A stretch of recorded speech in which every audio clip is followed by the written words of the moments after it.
Hi guys, welcome to exam time. And आज के इस वीडियो में हम बात करने वाले हैं ट्रांसफॉर्मेशन के बारे में। सो बेसिकली ट्रांसफॉर्मेशन जो है वो दो टाइप का होता है कंप्यूटर ग्राफिक्स में, 2D transformation and 3D transformation. तो 3D जो है वो थोड़ा सा टफ होता है। तो पहले हम बात करेंगे 2D ट्रांसफॉर्मेशन की। एंड ट्रांसफॉर्मेशन जो है वो एक थोड़ा सा टफ लगता है अगर आप कोई बुक वगैरह में देखते हो। तो इस वीडियो में कुछ इस टाइप से हम कवर कर रहे होंगे इसकी टेक्निक्स वगैरह को भी, कि आपको जो है वो बिल्कुल आसान लगेगा और आसानी से आप इसको एग्ज़ाम में लिख भी पाओगे। क्योंकि हमारा पहला डाउट जो है वो यही रहता है कि इसको एग्ज़ाम में कैसे लिखना है। हमें अगर मान लो समझ में आ भी गया तो हमें इसको एग्ज़ाम में कैसे लिखना है, एग्जैक्ट आइडिया क्या है। क्योंकि बुक में जो है वो काफ़ी सारी चीज़ें लिख के दे रखी होती हैं। तो बहुत ही आसान तरीके से बताने वाला हूँ कि आपको एग्ज़ाम में लिखना है एंड किस टाइप से कितना लिखना है। तो बहुत एक्यूरेट आपका ये क्वेश्चन कवर हो जाएगा। फिलहाल बिना किसी देरी के वीडियो को स्टार्ट करते हैं। So first of all transformation होता क्या है।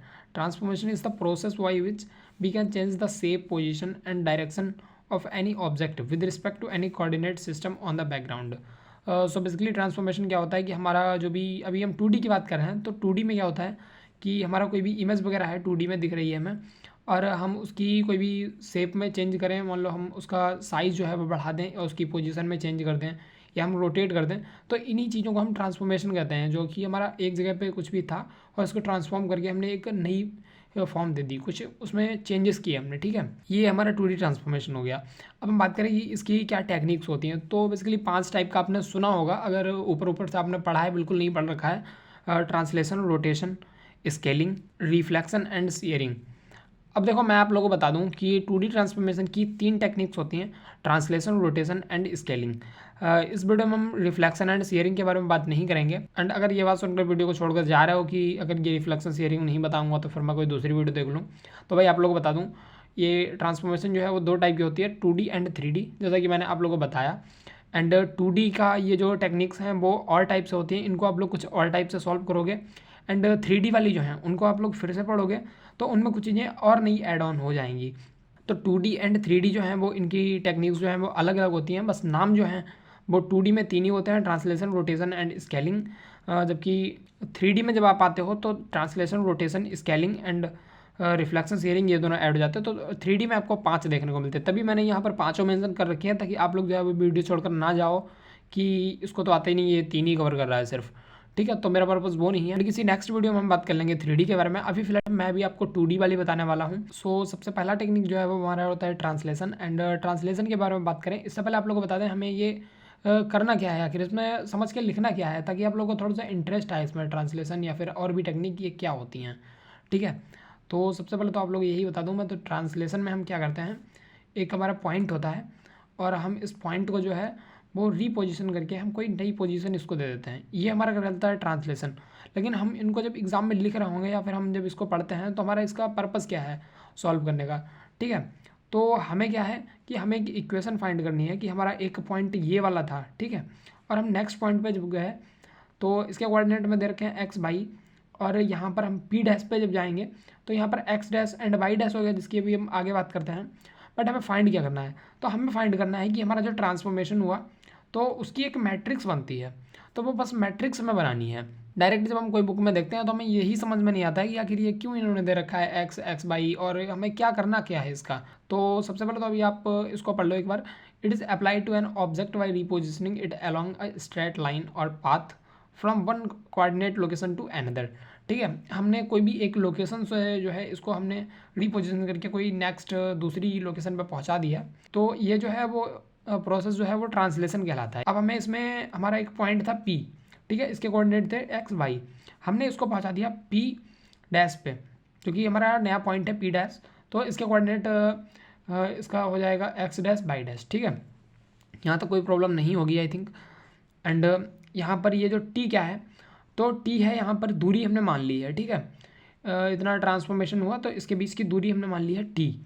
अब यहाँ पर हमें क्या करना है, हमारा जो एक्स डैश बना होगा, तो एक्स हमारा फर्स्ट पॉइंट था और हमने इसमें टी जोड़ दिया, क्योंकि टी हमने दूरी जो है वो अभी हमने चली है। ठीक है, तो एक्स डैश में क्या जोड़ा जाएगा, इसकी इक्वेशन क्या बन जाएगी, एक्स डैश बराबर x plus T x.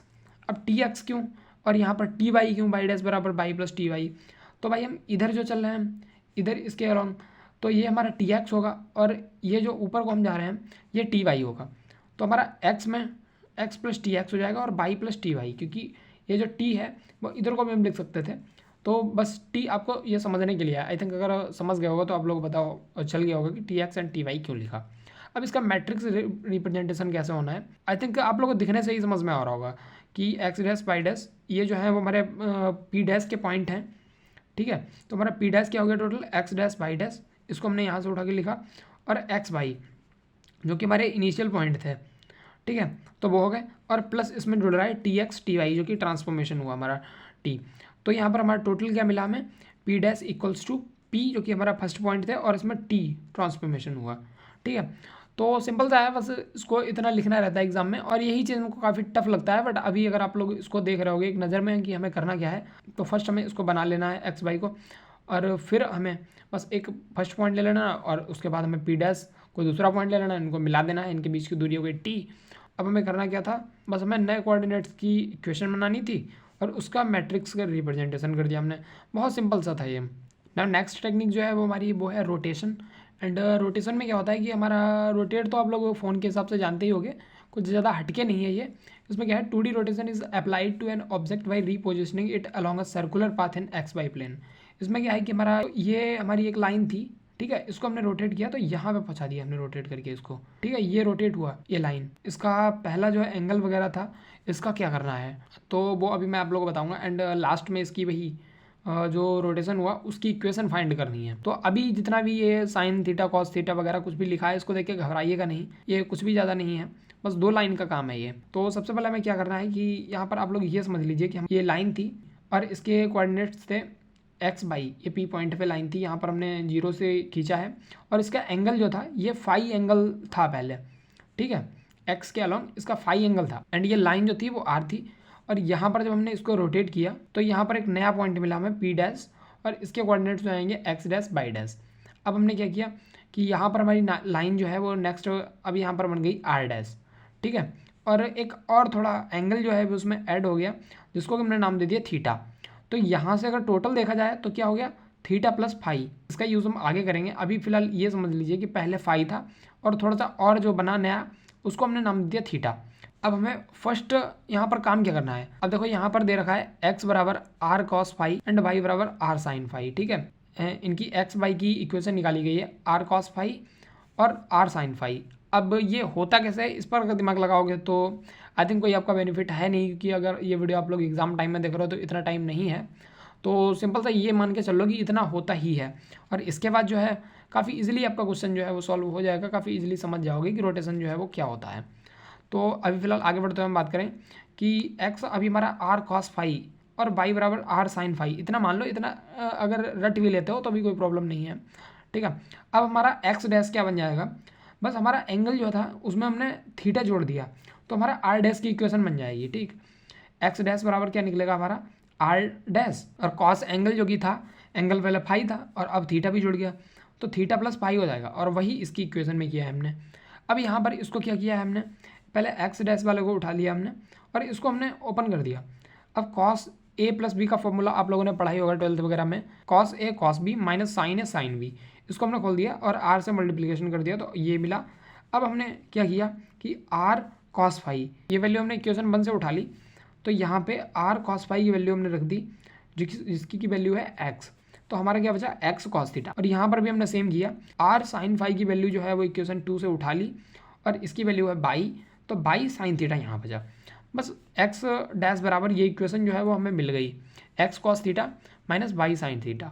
Same यहाँ पर हमने किया आर, और साइन ए प्लस बी का फॉर्मूला क्या होता है, sign A cos B plus cos A sine B, तो यहाँ पर हमने मल्टीप्लिकेशन कर दिया इसको ओपन करने के बाद, और फिर आर कॉस फाई की वैल्यू रख दी हमने एक्स, और यहाँ पर आर साइन फाई की वैल्यू रख दी हमने बाई साइन थीटा, तो x sine theta by cos theta हो गया, ठीक है। ये दोनों इक्वेशन मिल गई हमें कि एक्स डैश बराबर ये हो गया और बाई डैश बराबर ये हो गया। अब हमें क्या करना है, सिंपली एक्स डैश और बाई डैश इनकी मैट्रिक्स फिर से बना देनी है। ओवरऑल हमें क्या करना है, मैट्रिक्स बनाने पे ध्यान देना है, और हमें क्या निकालना क्या था, एक्स बाई दिए रहते हैं और एक्स डैश बाई डैश हमें निकालना है, और इनको जब बिल्कुल सॉल्व हो जाएगा तो हमारी इक्वेशन जो है वो सिंपली बन जाएगी। अब एक्स डैश बाई डैश की इक्वेशन क्या बन रही है, तो वो आराम से आप लोगों को समझ में आ रहा होगा, एक्स डैश बाई डैश इधर उठा के सिंपली रख दो, और एक्स वाई जो है इसको हमने एक अलग मैट्रिक्स में लिख लिया यहाँ पे। बाकी क्या है, कॉस थीटा माइनस का साइन थीटा, और ठीक है, और साइन थीटा कॉस थीटा, तो ये सिंपल सी इक्वेशन बन गई। अब हमारा एक्स डैश वाई डैश क्या है, ये पी डैश के पॉइंट थे और ये जो है वो पी के पॉइंट थे। तो पी और पी डैश और ये जो है जितना ये रोटेशन हुआ, ठीक है, तो इसकी जगह पर हमने रख दिया आर। तो सिंपल सी ये इक्वेशन बन गई। बट हमें ध्यान देना है मैट्रिक्स पे कि हमें मैट्रिक्स में आखिर क्या लिखना है। तो मैट्रिक्स आई होप आप लोगों को समझ में आ गया होगा। एंड यहाँ पर भी हमने कुछ ज़्यादा नहीं किया, बस इतनी बात आप लोग ध्यान रख लोगे तो ये आराम से बन ही जाएगा। और इसको सॉल्व करने का फॉर्मूला आपको पता ही है। तो आई होप आप लोगों को रोटेशन भी समझ में आ गया होगा कि एग्जाम में किस तरह से लिखना है। काफ़ी सिंपल वे में मैंने आप लोगों को इसको सिंप्लीफाई करके रख दिया है कि कैसे आप लोगों को कितना बस एग्जाम में लिखना है। बहुत ज़्यादा टाइम आपको वेस्ट नहीं करना है ना। आगे बढ़ते हुए हम आ चुके हैं थर्ड टेक्निक के ऊपर और ये है हमारा स्केलिंग। स्केलिंग में क्या होता है, ये जो है वो अल्टर करता है किसी भी ऑब्जेक्ट का साइज़। जैसे कि अभी हमारे पास ये फर्स्ट फिगर पर में आप लोग देख रहे होंगे कि हमारा ये जो है एक ऑब्जेक्ट था, शेप इतना बड़ा था इसका, तो ये जो है स्केल करके हमने इसको बड़ा कर दिया, तो ये जो है वो इतना बड़ा हो गया है। अब इसके कोऑर्डिनेट्स क्या थे, पहले इसके ए बी सी डी थे और अब ये हो चुके हैं A dash B dash C dash और डी डैश। तो इसमें भी हमें सिंपल से क्या निकालना है, एक्स डैश और बाई डैश। तो इसमें हमें क्या करना है कि एस एक्स और एस वाई, तो ये जो हमारा स्केलिंग हुआ एक्स के अलॉन्ग एंड बाई के अलॉन्ग, ठीक है, इसको सिंपल से हमें मल्टीप्लिकेशन कर देना है। जो फर्स्ट हमारा एक्स बाई था, तो एक्स डैश बराबर क्या हो जाएगा, एक्स एस एक्स और बाई डैश बराबर बाई एस बाई। और इसकी सिंपल सी मैट्रिक्स जो है ये बन जाएगी एक्स डैश बाई डैश और s x zero zero s y और एक्स वाई, ठीक है। इसको सॉल्व करोगे तो यही आएगा एक्स एस एक्स और बाई डैश का आएगा बाई एस बाई, ठीक है। तो यहाँ पर किस टाइप से बना कि एक्स डैश बाई डैश क्या होगा, हमारे पॉइंट हो गए पी डैश जो कि नेक्स्ट नया वाला बना है, और एक्स बाई पहले से थे ही पी के, ये जो है इतना स्केलिंग हुआ है एस से लिख दिया हमने। तो ये तीन टेक्निक्स थी, scaling, rotation and translation. And I hope आप लोग को तीनों जो है वो समझ में आ गई होंगी कि तीनों में क्या था। अगर अभी भी समझ में नहीं आया तो वीडियो को यार दोबारा से देख लो, किसी ने मना नहीं कर रखा है। एंड आई होप आप लोगों को पता चल चुका होगा कि 2D ट्रांसफॉर्मेशन की ये जो तीन टेक्निक्स हैं इनको में कितना एग्जाम लिखना है और ये क्या होते हैं, ठीक है। ट्रांसलेशन में क्या होता है, रोटेशन में क्या होता है एंड स्केलिंग में क्या होता है। अगर अभी भी कुछ भी अगर लग रहा हो कि हमारा कंफर्म नहीं है तो वीडियो को एक बार दोबारा से देख लोगे तो बिल्कुल क्लियर हो जाएगा, ठीक है। और बहुत आसान सी लैंग्वेज में मैंने जो है इसको बना के लिखा है कि आप लोग एग्जाम में इसको ईजिली लिख पाओ ना। हम बात करें अगर 3D ट्रांसफॉर्मेशन की, तो 3D ट्रांसफॉर्मेशन पर अभी मैंने वीडियो नहीं बनाया है। अगर आप लोग देखना चाहते हो ये रिफ्लेक्शन शेयरिंग एंड बाकी तीन जो हैं ये 3D में कैसे होती हैं, तो आप लोग कमेंट कर सकते हो। अगर आप लोग के कमेंट आते हैं तो डेफिनेटली मैं वीडियो बना दूंगा। कंप्यूटर ग्राफिक्स के कुछ और भी इंपॉर्टेंट टॉपिक्स पर हमने वीडियो बना रखा है जिसको कि आप लोग चैनल पर जाकर देख सकते हो कंप्यूटर ग्राफिक्स वाली प्लेलिस्ट में। सो इस वीडियो में फिलहाल बस इतना ही। Thank you so much for watching this video and best of luck for your exams.